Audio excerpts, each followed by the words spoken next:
Yo he estudiado desde el año 2011 la siembra, expansión de palma africana de aceite en los ejidos del estado. Mi interés tenía que ver sobre todo del por qué el interés, digamos, de muchos ejidatarios por la siembra de un cultivo que aparentemente que es conocido por sus impactos negativos, ¿no? A nivel social y ambiental. Entonces, ¿por qué, digamos, hubo desde 2011 e incluso antes tanto interés por involucrarse en la producción de este cultivo? Y para ello, digamos, he trabajado a través del concepto de hegemonía de Antonio Gramsci. Es un concepto de ciencia política, pero que ha aplicado a la investigación rural en este caso. Lo que nos habla un poco de las posibilidades que nos ofrece el campo de los estudios rurales, ¿no? Es un ámbito multidisciplinario que nos permite introducir varios puntos de vista, perspectivas teóricas y políticas. Actualmente estoy haciendo una investigación que tiene que ver con documentar la historia de la expansión de la palma en México. Ya no solo trabajo en Chiapas, sino también en otras partes del sureste, en particular en Veracruz y en Campeche, aunque también hice algo de trabajo de campo en Tabasco. Y es un trabajo que combina archivo y entrevista. En este caso, digamos, he combinado ambas metodologías para dar cuenta de qué explica esa expansión y cómo ha sido como proyecto de modernidad capitalista la siembra de este cultivo en el sureste desde hace más de 70 años. Bueno, yo empecé haciendo trabajo etnográfico, ¿no? Del presente en el momento que yo estaba haciendo campo, pero había toda una serie de procesos históricos que se me escapaban.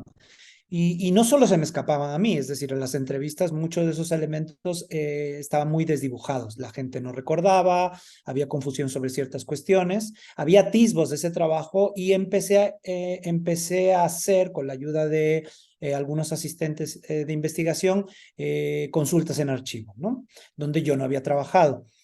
Curiosamente, en una de esas consultas, en el Archivo General de la Nación, surge que la primera siembra, las primeras, digamos, de las primeras siembras de palma se producen en los 50 en Veracruz.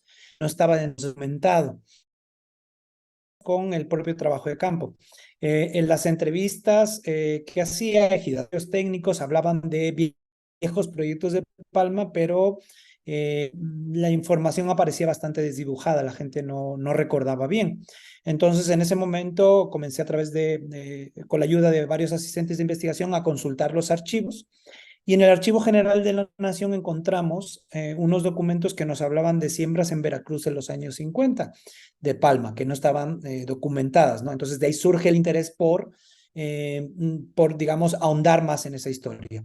Además, digamos que en esos documentos se despliegan toda una serie de argumentos en pos de la siembra que tienen, digamos, paralelismos con el momento presente, ¿no? Se hablan de la necesidad de modernizar al campesinado, de la necesidad de resolver el déficit de aceite vegetal. Entonces me resultaba llamativo que el cultivo tenía, para empezar, más de 70 años en México y después que había toda una serie de argumentaciones que reflejaban un proceso de más largo alcance. La palma en ese sentido se vuelve un poco como dijo Sidney Mintz para el azúcar, una ventana desde la cual observar desde la expresión del capitalismo agrario rural, ¿no? Entonces, ese trabajo es como una oportunidad para entender el campo del sureste desde un ángulo particular.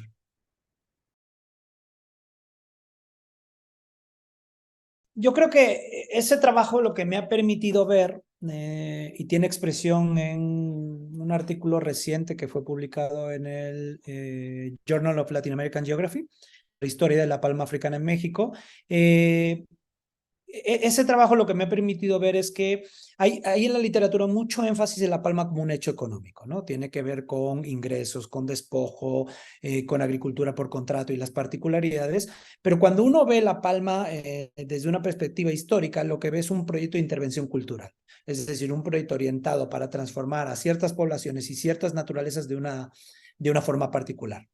Un proyecto de modernidad de alcance claramente social, ¿no? Entonces, creo que la conclusión más importante es que debemos pensar en monocultivos y en otro tipo de transformaciones agrarias, no desde un punto de vista únicamente económico, sino también como procesos de transformación cultural.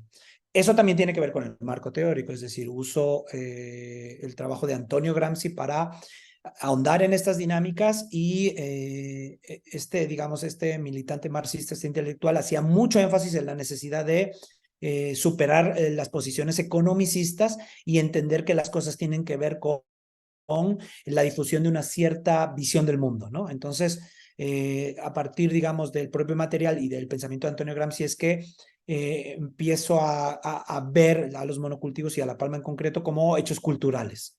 Eso creo que sería, digamos, la conclusión más importante de ese trabajo de archivo.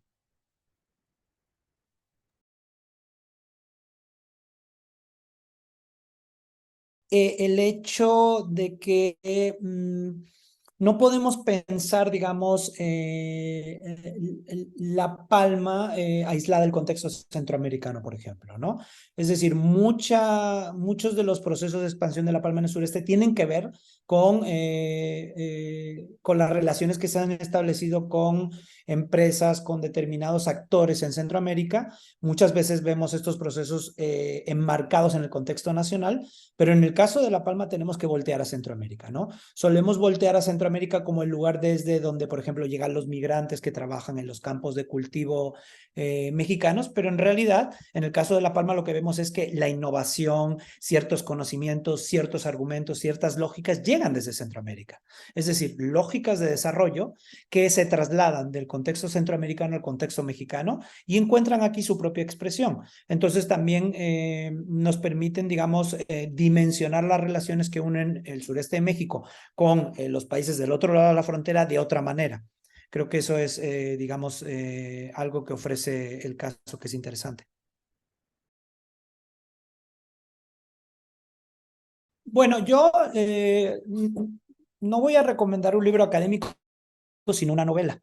Y explico por qué. Mi recomendación es el libro La Tierra Pródiga de Agustín Yáñez, eh, que habla, digamos, de la colonización de parte de la costa de Jalisco y de las personas que allá viven y de las lógicas sociales que mandan en esa costa. Lógicas, digamos, marcadas por procesos de despojo, por violencia, conflicto, por la búsqueda de oportunidades de negocio, por los procesos de diferenciación social. Me parece que la novela lo que nos permite ver es la complejidad de las zonas rurales que tenemos en México, muchas marcadas de alguna manera por lógicas de modernidad, quizás en el imaginario popular. Campo es sinónimo de campesinado y de tradición, pero el campo mexicano es bien complejo. Y esa novela, que fue en su momento escrita de una manera muy, digamos, muy modernista, nos permite entrar a ese mundo desde otro ángulo. Y creo que eso puede servir de inspiración para las personas que quieran saber más del campo y que quieran, digamos, aproximarse en primer lugar a comprenderlo para después estudiarlo, ¿no? Son ámbitos socialmente muy complicados y que han sido explorados de muchas maneras, ¿no?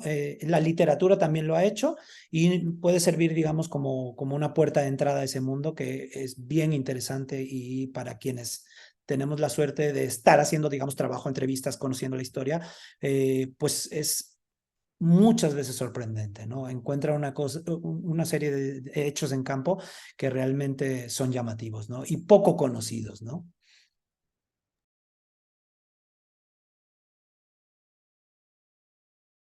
Un hecho bastante llamativo es que las primeras semillas que se envían a México de palma, que llegan de Honduras, las envía un ingeniero mexicano que trabajaba allá.